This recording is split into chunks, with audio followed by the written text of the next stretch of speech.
Alô,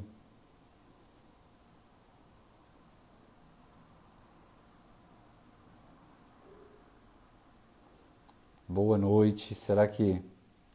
Obrigado, vou começar a voltar. Vamos lá, Otávio.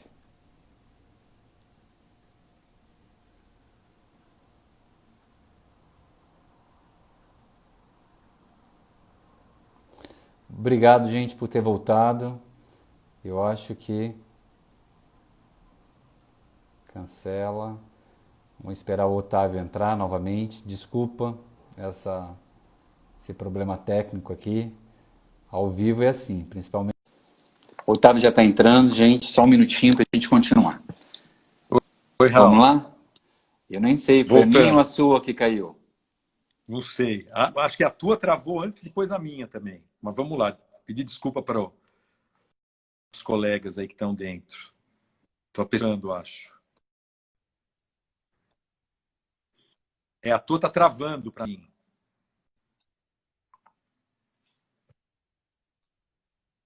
Tudo. Tá meio travado a tua. Tá. Mas você está me ouvindo? Então vamos lá. Então, tô, mas tá travando a tua de vez em quando. Mas vamos lá. Oh, meu Deus. Vamos no que. Então, em 2016, Otávio, saiu uma revisão sistemática falando justamente sobre essas alterações craniofaciais em associação com as SALs. Porque antigamente, e eu lembro nos congressos médicos, quando as pessoas falavam em alteração craniofaciais, eles só falavam de retroposição mandibular. O tempo todo falavam de queixinho para trás. E essa revisão sistemática, ela foi uma revisão, assim, e foi uma meta-análise também. Abrangeu muitos estudos. E no final, assim, eu acho que, se eu não me engano, se eu não me falha a memória, sobraram 25 artigos, que para uma revisão sistemática na nossa área é uma quantidade considerável de artigos. E teve algumas alterações craniofaciais muito importantes que aumentaram esse leque, né? A gente já sabia, né? Só não tinha como divulgar pela dificuldade de encontrar cientificamente. Mas a base do crânio, inclui a base do crânio curta e inclinada, a mandíbula pequena e reta posicionada, a maxila da mesma forma, pequena e reta posicionada. E uma coisa importante que poucas pessoas falavam, né, e falam até hoje. O ortodontista e o bucomaxilo já sabe da influência das alterações verticais da face na diminuição da via aérea. Então, a altura facial total e a altura facial inferior também estão estreitamente relacionada. O reto posicionamento do ocioide, que é um osso que a gente frequentemente via menos, né, nos nossos planejamentos. Então, agora ele voltou e voltou com uma força científica muito grande. Que o posicionamento do ocioide justamente nos dá informações sobre como vai estar a hipofaringe, né? Quais serão as dimensões da hipofaringe, dependendo do posicionamento dele. E uma coisa muito importante que eu sempre falo com meus alunos desse artigo é que, além dele ter sedimentado a relação das alterações craniofaciais com a apneia do sono, ele também elevou a radiografia cefalométrica num patamar muito interessante, porque a gente está no momento de fazer análise tridimensional. E o exame de imagem para a gente quantificar de forma métrica, né, as alterações craniofaciais ainda é a radiografia cefalométrica. A radiografia que a gente, né, está acostumado a usar. Que você também deve usar, principalmente nos diagnósticos iniciais dos casos, não é verdade? Sim, sim, sim. Então, complementando o que a gente estava falando, você perguntou quais são as alterações craniofaciais. Então, acho que o grande link da coisa com nós dentistas, né, dentro desse fenótipo, da abordagem moderna e do diagnóstico da apneia do sono, e entre fenotipar, né, os fatores predisponentes ou dos pacientes apneicos, quando comparados com os não apneicos, o fenótipo facial e as alterações craniofaciais, né? E Isso. dentre elas, o que a gente mais pega, recebe pacientes no consultório, e aí acho que a gente pode fazer o link dessas duas abordagens, já complemento você em relação à cefalometria, aquele paciente que vem indicado, né, para nós, dentistas capacitados aí em trabalhar com os distúrbios respiratórios do sono, que vem indicado pelo médico para fazer uma avaliação do aparelho de um tratamento com a IO ou de uma possibilidade de uma cirurgia esquelética. E eu tenho a honra de trabalhar com alguns colegas médicos que eles encaminham, no primeiro momento, para fazer essa avaliação estrutural da face. Que Né? bom! Então, alguns colegas otorrinos... Olha, muito bom. Eu não tô encaminhando para o Otávio para ele indicar cirurgia ortognática ou esquelética. Eu estou encaminhando para o Otávio para ele fazer uma avaliação do sistema crânio-maxilofacial, para essas variáveis me compor junto, para me ajudar no diagnóstico, o médico falando, né? Para me ajudar nessa composição que eu vou fazer, dessa individualização do tratamento. Então, eu quero ouvir um especialista, um dentista, para me ajudar a entender a estrutura crânio-maxilofacial. E com isso, eu vou determinar melhor, de repente posso até voltar para o Otávio, que determinamos que vai ser uma cirurgia esquelética melhor do que o CPAP ou um aparelho de avanço mandibular, enfim. Porque o médico ele está compondo todas essas variáveis sistêmicas também da doença. Né? Quanto mais a gente falar disso, mais os médicos e os outros profissionais de saúde vão entender desse processo. E quantos pacientes, Raul, avaliando a estrutura cefalométrica, esquelética, dentária, anatomia faríngea, que a gente tem hoje esse componente dos softwares que nos dão uma bagagem tridimensional da anatomia faríngea, uma sonoendoscopia, juntando essa coleta de informações desses exames, muitas vezes volto para o colega e médico e olha, eu contraindico a cirurgia ortognática, a cirurgia esquelética para tratar a apneia, porque eu tenho variáveis aqui que me dizem que esse paciente não vai ser um bom respondedor à terapia cirúrgica, porque a estética, eu não vou conseguir fazer um grande avanço, a gente tem limitações das inclinações dentárias, a gente tem uma articulação que pode não aguentar ela vir responder negativamente a um grande avanço com uma rotação anti-horária de plano oclusal. Então, eu estou contraindicando por essas variáveis que são avaliadas por nós, dentistas, especialistas na odontologia. Né? Então, mas o que eu mais encontro realmente são os pacientes com birretrusão maxilomandibular. Eu não sei se é porque a grande parte de pacientes que nos procuram, Raul, assim, vindo encaminhada, quando vem encaminhado, falando desse nicho de paciente, são os pacientes de meia idade que já esgotaram os tratamentos, perderam adesão aos tratamentos mais conservadores, a adesão ao OIO, junto com uma fonoterapia, a um CPAP com a fonoterapia. Esses pacientes estão cansados, esgotaram alguns anos e perderam adesão desses tratamentos. E aí o médico fala, bom, então vamos pedir uma avaliação para ver se a cirurgia esquelética está indicada no teu caso, porque a gente está sem adesão aos nossos tratamentos. Foram úteis durante muitos anos, mas a gente já perdeu adesão agora. Essa é uma das grandes funções da ortognática também. E aí, Raul, esse é o paciente birretruso, paciente já de 35, 40, 45 anos, 50 anos, que já cansou ou perdeu a adesividade, como eu estava falando, desses tratamentos. Então, ele já apresenta uma birretrusão maxilomandibular. Por outro lado, a gente tem os pacientes mais jovens, magros, não obesos, e que é aquele paciente que muitas vezes não tem o diagnóstico ainda da apneia ou do distúrbio respiratório, e é o paciente que chega no teu consultório, né? Nós dentistas. E aí que a gente tem que fazer, e eu até passo o link para você também, qual é a tua abordagem desse paciente que vem para fazer um tratamento ortodôntico, e aí, ou um tratamento, um pouco dor, uma DTM muscular ou até articular, com queixas de sono, que a gente agrega os nossos questionários e a gente consegue fazer o diagnóstico que esse paciente também tem distúrbio obstrutivo do sono, a gente já olha, vê a face com alteração esquelética. Como que é a tua abordagem também desse paciente? Então, foi interessante você falar isso, que eu queria falar que é uma coisa que não é escrito, né, na literatura científica, mas que a gente tem que ampliar, né, nosso leque de percepção. Quando a gente fala, por exemplo, aparece muito no consultório, vou dar um exemplo. Uma paciente jovem, feminina, né, 21 anos, por exemplo, com 11 paradas respiratórias por hora, apneia leve. E um paciente, 63 anos, Homem, também com 11 paradas respiratórias por hora. Se a gente for levar em consideração de forma fechada, assim, como fazer o diagnóstico desses pacientes, a gente vai classificar os dois como apneia leve. Mas um é mulher, jovem, e vai ter uma vida inteira ainda, que a gente sabe que a apneia do sono é uma doença crônica, que ela vai evoluir, e o outro não, já tem 63 anos, é um homem, né, um fator de risco importante, e também com o diagnóstico de apneia leve. Só que eu acho que esses pacientes jovens, que já têm o diagnóstico de apneia antes do período da vida, que é comum, como por exemplo na mulher, próximo da 5ª década de vida, né, no período do climatério, essa menina que me procura para tratamento ortodôntico, ela deve ser, e tem o diagnóstico de apneia leve, ela deve ser considerada como um caso grave, porque isso só vai evoluir.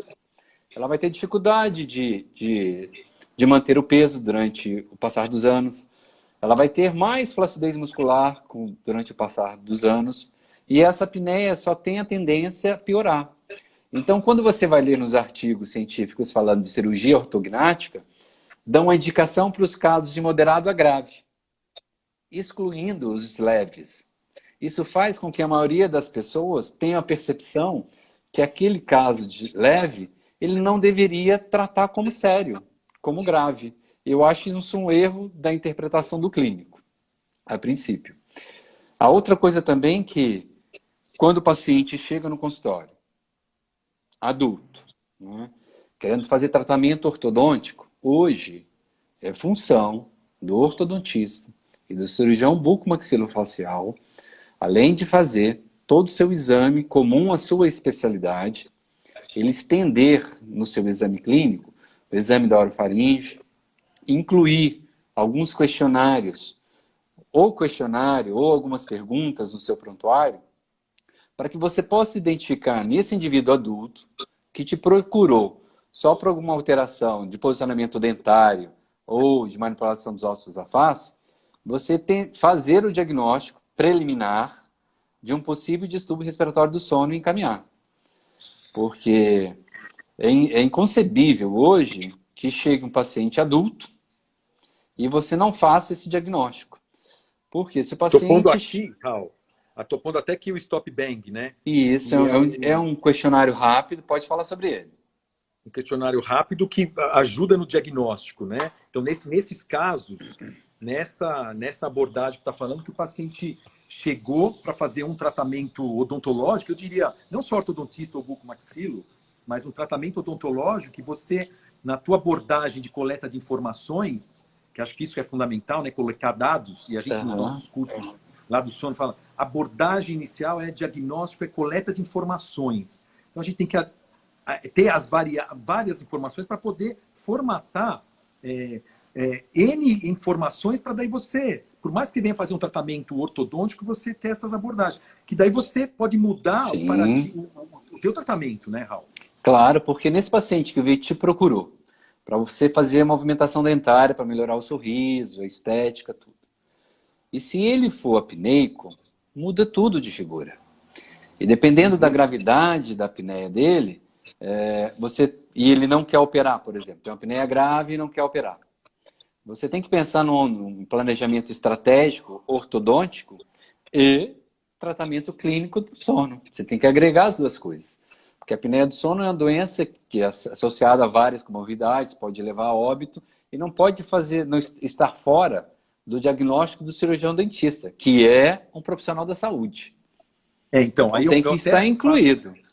Então, eu faço um adendo para você, porque eu concordo plenamente, a gente faz diagnóstico, mas, então, chegou para fazer um tratamento ortodôntico, é um paciente classe 2, ou até uma atresia de maxila, com queixas respiratórias, e você faz diagnóstico da apneia do sono. Então, antes de instituir uma terapia por conta própria, eu acho que é fundamental que a língua que todo esse grupo que a gente faz parte, e o que a gente tem que passar para os colegas que estão assistindo fizemos o diagnóstico, está dentro do nosso rol de atuação, e aí vamos encaminhar para o médico do sono, né? Quer dizer, avaliar e ter o diagnóstico também de outras comorbidades, poder explicar para o paciente com mais capacitação do que nós até dentistas, pela própria formação, do que essa apneia vai levar, essa doença evolutiva, enfim, e sentar com a gente e discutir. Então, aí a interdisciplinaridade, né? Que a gente está tentando...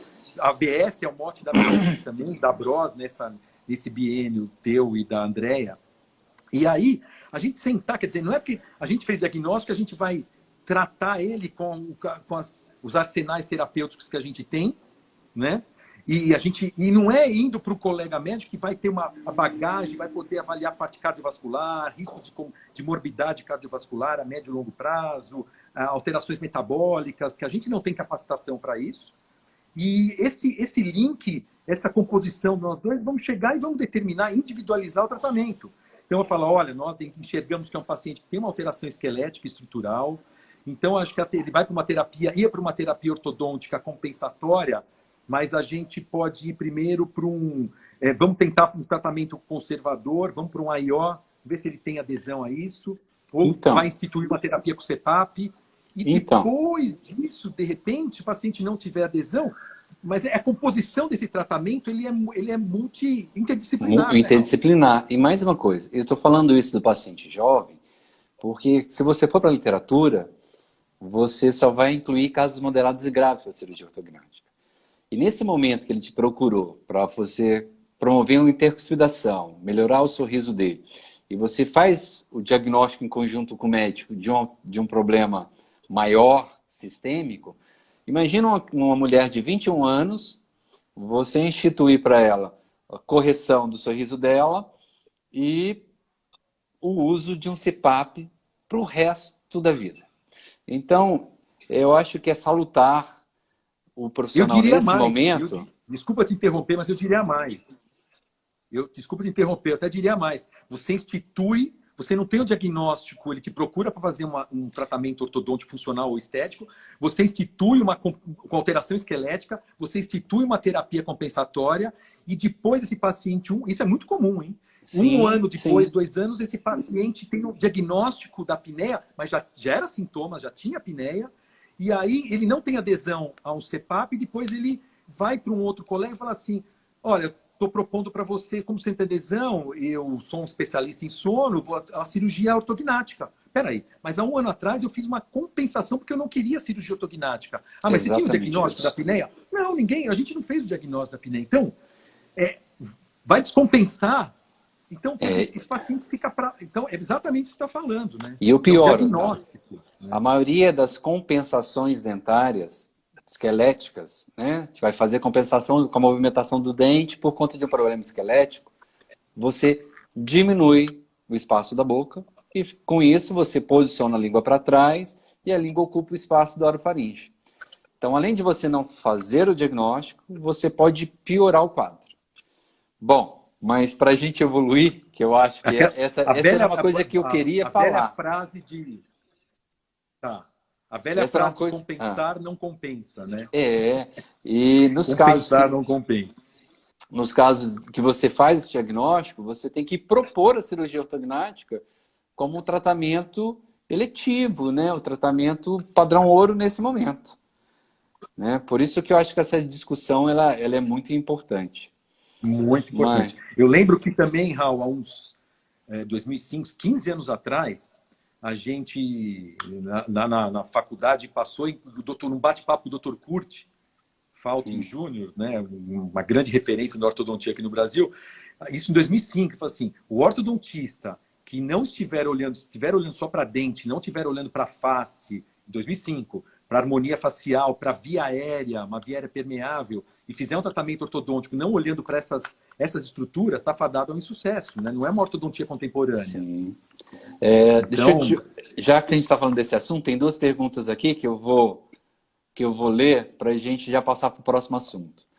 O Sono Lúcido e a Letícia Freixo perguntaram se você conhece algum artigo que fala do acompanhamento a longo prazo de pacientes apneicos jovens que se submeteram à cirurgia ortognática.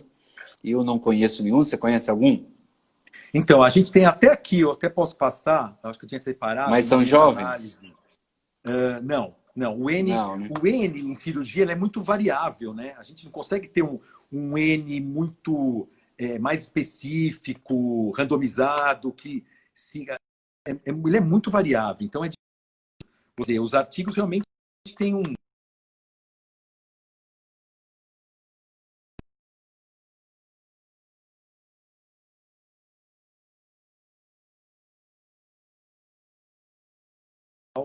Acho que travou de novo. Eita, voltei. Voltou.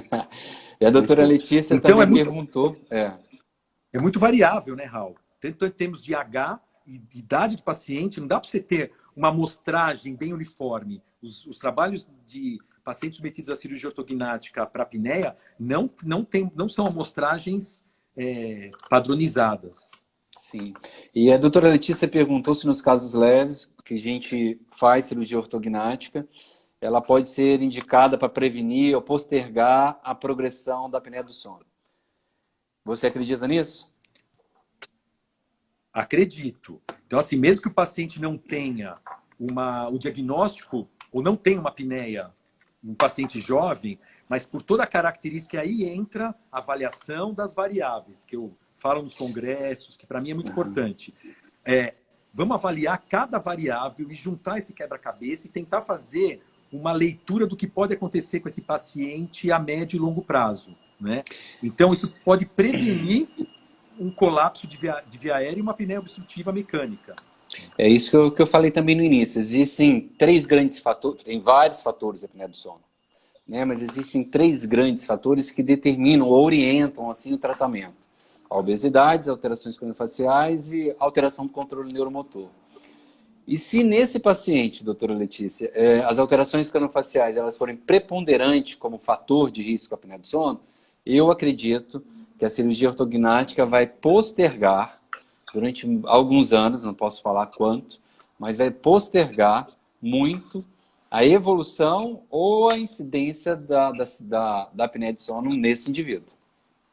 Agora, tem outro fator para a gente encerrar essa parte, Raul, que é o fator de determinar momento cirúrgico, né? Momento terapêutico cirúrgico. Então, só para fechar isso, aquele paciente jovem, com uma apneia moderada, que a gente magro, e que a gente pode fazer a cirurgia esquelética, né, a cirurgia ortognática, hoje nesse paciente, e a gente sabe que a cirurgia ortognática ela não é ad eterno. A gente tem N fatores que vai fazer com que a gente perca e esse paciente possa voltar, sim, a ter apneia. Né? A gente não controla outras variáveis, como envelhecimento, obesidade, e mesmo perda de tônus muscular da estrutura da faringe, da língua. Então, a gente não pode garantir. Qual é o follow-up que a gente vai dar nesse paciente e garantir que ele vai estar curado da apneia? E aí nós vamos linkar depois cura e sucesso, né? Então, opera agora esse paciente e talvez a gente ganhe um follow-up de 10, 15 anos. Esse paciente de 20 chega nos seus 40, vai vir com uma apneia leve, moderada de novo. Ou a gente mantém esse paciente durante um período até os seus 40 anos com CPAP ou um AIO, e aí a partir dos 40 anos, que ele já cansou, já está perda da adesão a esses tratamentos, a gente vai para o tratamento cirúrgico e a gente ganha um follow-up aí até os 60, 65 anos dele, mantendo um padrão de preparo físico, alimentação, porque isso é igual ao diabético, igual ao hipertenso. Né? A gente tem que acelerar aqui, tem um monte de pergunta. Uma do professor Walter. Ele perguntou se você tem um percentual, se você conhece um percentual dos casos em que você não cura com a cirurgia ortognática, mas você tem sucesso. Tem uma redução da gravidade da apneia. Se você tem um percentual desses pacientes que, mesmo com cirurgia ortognática, também vão ter que usar o aparelho intraoral para tratar essa apneia residual. Você sabe de algum índice?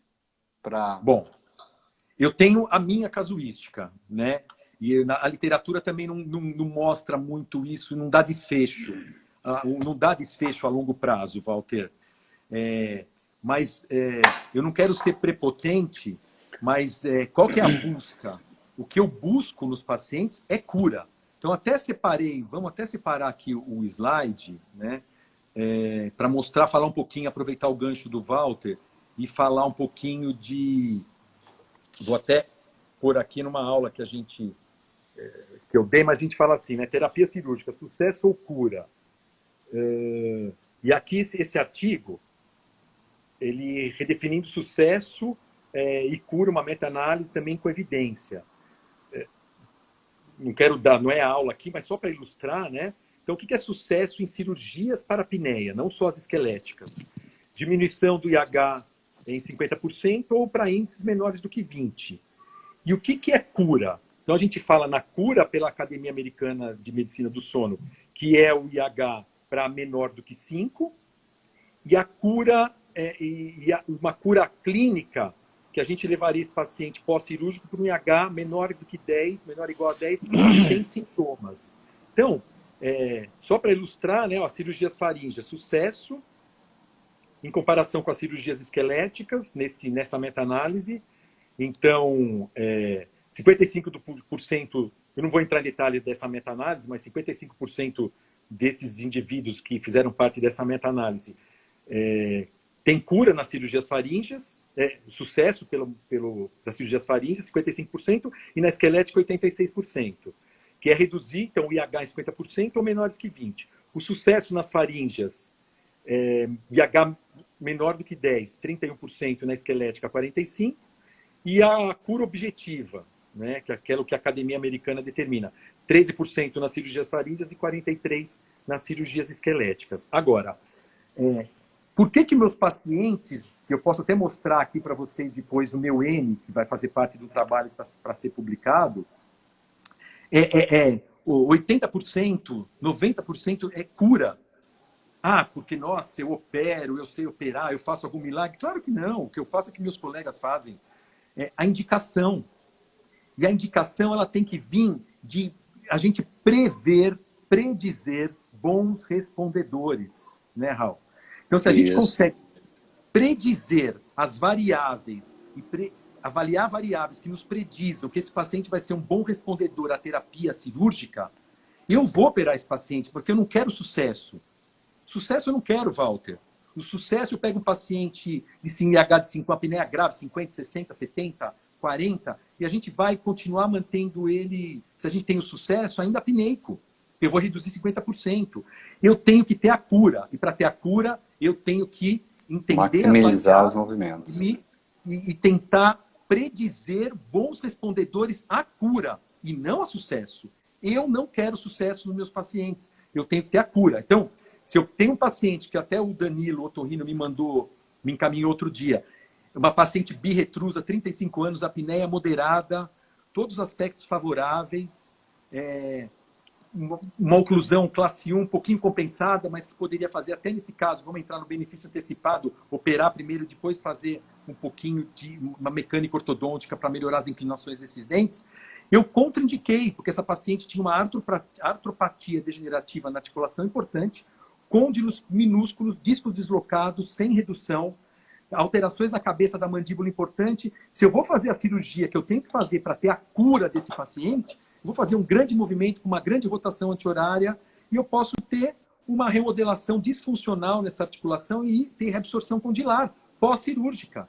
Então, se a paciente está bem aderida ao CPAP, vamos deixar por enquanto isso, porque eu tenho certeza que a minha leitura, se eu fizer a cirurgia esquelética, essa paciente entrar numa reabsorção condilar pós-cirúrgica. Então, contraindiquei, por conta de uma alteração articular, né? Então, sucesso e cura é isso. A gente tem que ter, na terapia cirúrgica, na minha concepção, é cura. Levar esse paciente para cura clínica ou para cura nas variáveis saturação, média e IH, enfim.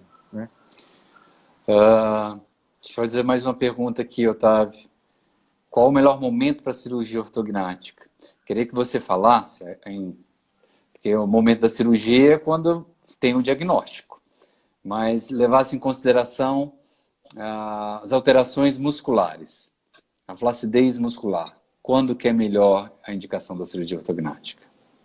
Então, vem de novo naquilo, né? Quer dizer, tem um diagnóstico já, o paciente vem indicado, ou a gente faz o diagnóstico, tem um acompanhamento de um médico do sono junto, isso é fundamental, bato nessa tecla, mas operar o paciente apneico ou que tenha uma apneia leve, que nem você falou, jovem ainda, mas a cirurgia não vai ser eterna. Então, esse paciente vai voltar, ele pode vir a médio prazo, voltar a ter apneia, e aí a gente indicaria, como o Walter falou, um AIO, sem a mínimo problema, o CPAP ou, Raul, uma nova terapia cirúrgica esquelética. Não, e eu acho também, porque assim, socialmente, os mais jovens são menos adeptos ao CPAP e o aparelho intraoral por ser um tratamento crônico. São menos Os mais adeptos. jovens, eles têm uma adesão menor, Exato. porque vão passar a vida inteira com aquele tratamento. Então, eu acho que nos mais jovens, a cirurgia ortognática tem um papel importantíssimo. Vamos lá. Eu sei, Otávio, que eu sou um ortodontista, eu trabalho com cirurgiões magníficos aqui na minha cidade. Tem até uma amiga muito próxima minha que está nos assistindo, que estuda muito sono, a doutora Marta Salim, eu vi que ela está aqui, em um momento eu vi o nomezinho dela. A maioria dos artigos científicos de cirurgia ortognática não fazem preparo ortodôntico. E isso, de certa forma, minimiza a movimentação esquelética, né? Sem o preparo ortodôntico prévio, a gente tem uma movimentação esquelética, na maioria dos casos, limitada, menor. E isso tem um efeito direto lá na via aérea, nas dimensões da via aérea. Queria que você falasse da importância e como que é feito, como deve ser feito o preparo antes da cirurgia ortognática. Porque o nosso preparo ortodôntico, ele piora o quadro da doença. Da importância da adaptação do CPAP nesse processo. Tá. Bom, quando a gente começou lá, por que eu fui procurar o sono, entender bases do sono, como a Marta também está vindo fazer o curso, para entender um pouco mais de bases da medicina do sono e isso agregar na nossa terapia, na nossa expertise cirúrgica, né, ortognática. Porque a gente estava operando e não tinha muito... Peraí, qual é a abordagem desse paciente, né? Então, quando a gente fala... E aí, lá atrás, eu comecei... Todo paciente tinha que fazer descompensação ortodôntica. Tinha que fazer ortodontia, porque, além, em primeiro lugar, eu sou dentista e eu penso na função da oclusão, a estabilidade miofuncional, muscular e estabilidade articular. Então, eu não podia só olhar para o distúrbio, para a doença apneia do sono. Eu tenho que olhar como um todo na função do sistema estomatognático, que essa é a minha formação, né? Em primeiro lugar, eu sou dentista. Então, mas aí a gente vai caminhando e a gente começa a ter muita indicação de pacientes que já fizeram ortodontia, que uma grande... o N dos meus pacientes que me procuram para operar, ou as indicações, são pacientes de meia idade, ou que já fizeram um tratamento ortodôntico prévio e tem uma oclusão, um pouquinho de maloclusão, apinhamento, tudo pelo tempo, mas já tem uma oclusão classe 1 e tem essa birretrusão esquelética, né? Então, vamos precisar, nesse tipo de paciente, precisa fazer a ortodontia? Hoje eu já não faço mais. Ou, o que a gente tem feito, tenho feito muito é indicar o Invisalign, que é o que o pessoal de Stanford tem feito também, quando eu fui lá 1 ano e meio atrás. Eles não tinham ortodontia, né? Hoje, com o Stanley Liu, eles já fazem uma ortodontia de 4 a 6 meses preparatória e vão para a cirurgia ortognática e depois terminam isso. Então, esse é um tipo de abordagem. A outra abordagem é o paciente realmente que é mais jovem, que tem uma maloclusão importante e que a gente precisa fazer, pensar nessa descompensação ortodôntica até para poder maximizar o movimento cirúrgico e ser efetivo na repercussão da via aérea. Então, fazer a ortodontia, sem dúvida nenhuma, que é também um grande número de pacientes faz ortodontia descompensatória, importantíssimo, para poder maximizar. Porque o que a ortodontia vai fazer, além de dar estabilidade oclusal? E hoje eu posso dizer que eu tenho 60% operando pacientes com Invisalign, Raul. É fantástico, né? Se operar depois sem brackets, a higienização pós-cirúrgica. Eu sou fã de carteirinha. E qual que é a melhor? Eu tenho o Fued, um amigo cirurgião de Santos, ontem me ligou: Otávio, vou fazer uma cirurgia com Invisalign, então, o que você precisa usar? Um elástico depois? Eu falei: olha, Fued, eu não tenho mais usado elástico.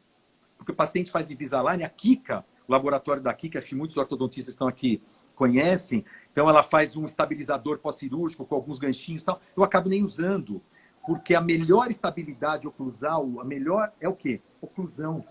Então, se eu tenho uma oclusão estável e eu sou chatérrimo, eu só vou operar quando esse paciente está com um preparo ortodôntico bem feito ou tem uma oclusão pós-cirúrgica que vai ser estável. E aí, eu não vou precisar usar elástico classe 2, eu não vou precisar de contenção, porque a melhor contenção e estabilização pós-cirúrgica é uma boa cirurgia, posicionamento dos côndilos, que eu confio no que eu faço, e estabilidade oclusal. Então, finalizando aí o raciocínio, Raul, ortodontia, e se o paciente tem que fazer ortodontia pré-operatória, eu sou fã de carteirinha, tem que fazer sim, para a gente melhorar a oclusão e com isso maximizar, tirar inclinações excessivas que os lábios estão protruídos, e com isso eu maximizo os meus movimentos cirúrgicos, porque um dos meus limites do movimento de avanço é a estética facial. Se eu não tenho uma retração, se eu não afundo o perfil desse paciente, que está um pouco, às vezes, o superior está mais inclinado, ou a compensação do inferior e o lábio está protruído, eu vou ter limites de movimento. Né? Então, tem que recruir. E aí, ortodontia, e nesse período, respondendo à pergunta, o colega, o médico que é o dono do paciente ou que está junto para dar essa posição e manter durante o preparo ortodôntico o paciente com o CPAP. Até chegar no momento cirúrgico. Isso é protocolo, né? Não, isso é uma informação muito importante, porque a maioria das pessoas não usa o CPAP no preparo ortocirúrgico. Né? A paciente já é doente, você vai piorar. E tem aqueles que não são doentes e você os torna doentes durante o preparo. Então, o ortodontista ele tem que estar muito linkado com o médico do sono, com o fisioterapeuta respiratório, para que o CPAP possa ser adaptado durante esse período de preparo ortodôntico. Eu com a Sibéria, a gente divide consultório, né? A gente troca muita figurinha lá também dos nossos pacientes. Paciente fez o diagnóstico, ele tem que estar tratado, né? Isso já é padrão da academia mesmo. E a gente não. E outra coisa que eu discuto muito e falo muitos colegas médicos também, dentistas, a gente não pode, a gente não tem esse direito, né, Raul, de tratar isso. A medicina do sono faz isso, mas está perdendo isso, porque a gente está conseguindo trabalhar a interdisciplinaridade, né? E aí a importância de uma BROS, da nossa associação, da ABS, que vai informar. Nortear. Que a gente nortear interdisciplinaridade, porque nós que estamos ali dentro da Unifesp já há 10 anos, a gente sempre teve essa formação dentro do sono, né? Que passaram para a gente quando a gente chegou lá. Mas o que acontece caiu num profissional que é especialista, um ortodontista, um especialista de TM que faz a IO, ele vai fazer diagnóstico e já tratar com a IO. Acabou. O cirurgião, meu colega cirurgião bucomaxilo, ele fala, não, eu vou fazer, tem birretrusão, via aérea estreita, eu vou fazer cirurgia. Então, o otorrino, e eu converso isso com os amigos otorrinos... Não é uma guerra, né? Não tem que ser uma guerra. Vão para a faringe na primeira opção. Então, não é isso. Então, a gente tem que perder toda a comunidade que trata... E isso a gente já está fazendo com todo mundo, individualizando o tratamento e trabalhando em interdisciplinaridade, de encaminhar para fono, para o colega para avaliar dentista. O AIO nesse momento, montar, Raul, na verdade, estratégias de tratamento. Pode ser que a cirurgia esquelética não esteja nesse primeiro, não é agora, nesse momento, mas vai ser ali daqui 3, 4, 5, 6 anos, né? Bom, deixa eu te falar, porque eu não quero deixar de falar, a gente está com o tempo acabando. Eu tenho um apreço muito especial.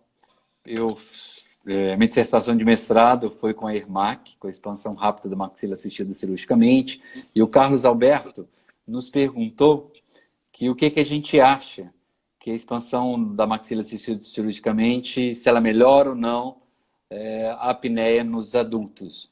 Você quer responder? Repete, peraí, eu acabei... Qual a ação da ERMAC ERMAC nos pacientes com diagnóstico de apneia obstrutiva do sono? Tem função? Ajuda? Então, aí agora, eu acho que também é uma grande coqueluche, é moda, né? De falar as alterações transversais, elas são grandemente responsáveis pela apneia do sono. Claro que ela tem um componente importantíssimo, não vamos ensinar ninguém. Maxila, mandíbula estreitas, dentes estreitos, cavidade oral pequena, língua se posterioriza e anatomia faríngea na orofaringe também acaba ficando dimensionalmente menor, né? E favorecendo as obstruções. Mas é um componente, né? Dizer que a apneia obstrutiva do sono, as alterações transversais, elas vão ser responsáveis, o tratamento transversal vai ser responsável pela cura do paciente, não é uma verdade total. Claro melhora. Que a gente tem melhora. A gente tem alguns trabalhos, até do Pedro Vinha também, não sei se você tem esse trabalho, acho que você que me mandou até um tempo atrás, que fez as expansões, as ERMACs, e ele melhorou, no grupo de pacientes apneicos, melhorou em torno de 56%. Isso, né? Isso mesmo.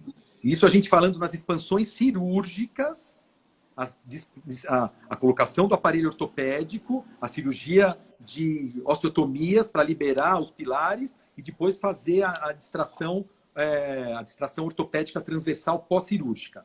Então, claro que eu acho fundamental, dos pacientes que são atrésicos. Agora, qual que é a incidência de pacientes apneicos que tem como a alteração transversal como único fator esquelético alterado, né? O paciente com alteração esquelética, pois não.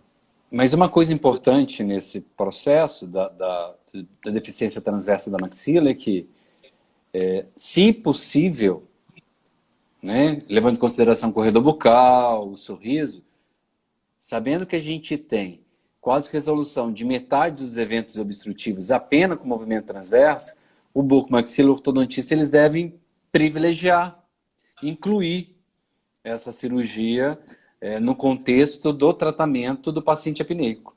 Que a ideia é você manter esse doente saudável por o maior tempo possível. Já que você está fazendo abordagem cirúrgica naquele momento da vida dele, que se estenda, porque uma das coisas que a gente sabe também é que no envelhecimento da faringe, a redução transversa dela acontece. Ela vai diminuindo a sua largura. Lateral. Exatamente. Agora, eu deixo a pergunta para quem está assistindo para vocês. O quanto os pacientes que têm alterações transversais, eles também vão ter alterações anteroposteriores verticais, assimetrias no hall, no Kent. Então, eu fico pensando só...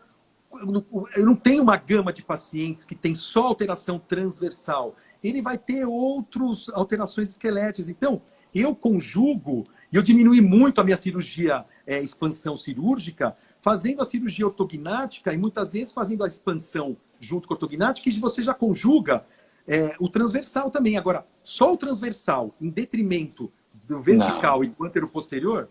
Não, tem que resolver as alterações crâniofaciais. Meu amigo, que existem. O nosso tempo está esgotando. Acabou. Mas eu quero fazer só uma pergunta da doutora Esther, que ela fez 2 vezes. O quanto o trabalho específico miofuncional com a musculatura da orofaringe ajuda nesse processo? Eu acho que ele sempre ajuda. Né? A gente tem que incluir tratar, na realidade, todos os fatores que nós conseguimos identificar que estão associados à doença. Ele sempre ajuda. Tanto do ponto de vista pós-cirúrgico, que a Esther é minha fono, a gente trabalha muito, a Nívia aqui no ABC também trabalha no grupo do sono, quanto a fonoterapia para a faringe, para a musculatura faríngea, junto com o CPAP, com a IO, e para a cirurgia ortognática, eu tenho usado um protocolo de indicar antes o paciente para fono, vai melhorando essa estrutura faríngea com os exercícios, vai para a cirurgia ortognática e depois faz a fonoterapia pós-cirúrgica, agregando os fatores da orofaringe, da musculatura orofaríngea também. Para mim é protocolo trabalhar com fonoterapeuta. E a Esther é a minha guru para isso. Meu amigo, eu tenho que encerrar, porque nosso prazo vai acabar. Eu tenho que gravar essa live. Muito obrigado. Obrigado, Raul. Obrigado eu acho que você ajudou hoje a colocar a cirurgia ortognática. Isso aí. A gente tem que trabalhar para colocar a cirurgia ortognática no lugar em que ela merece no sono. E você tem ajudado muito nesse processo. E a ideia Bros agradece. A ideia é trazer o cirurgião bucomaxilo para dentro da Bros, para que ele possa se capacitar também na medicina do sono e agregar a expertise dele em cirurgia esquelética com as informações todas da medicina do sono. É o que eu fiz e acho que os meus colegas têm que fazer também. Eu vou ter que me despedir rápido de vocês, senão não consigo gravar live. Obrigado para todos. Raul, muito obrigado pela presença de todo mundo. Eu que agradeço, Otávio. E a Bros agradece muito a presença de todos vocês. E eu quero falar que aqueles que ainda não são associados da Bros, por favor, entre na nossa associação, vocês vão aprender muito. A gente tem muito para agregar e para passar para vocês. Muito obrigado a todos e uma boa noite, hein? Eu que agradeço. Um abraço. Tchau, gente. Até mais. Tchau.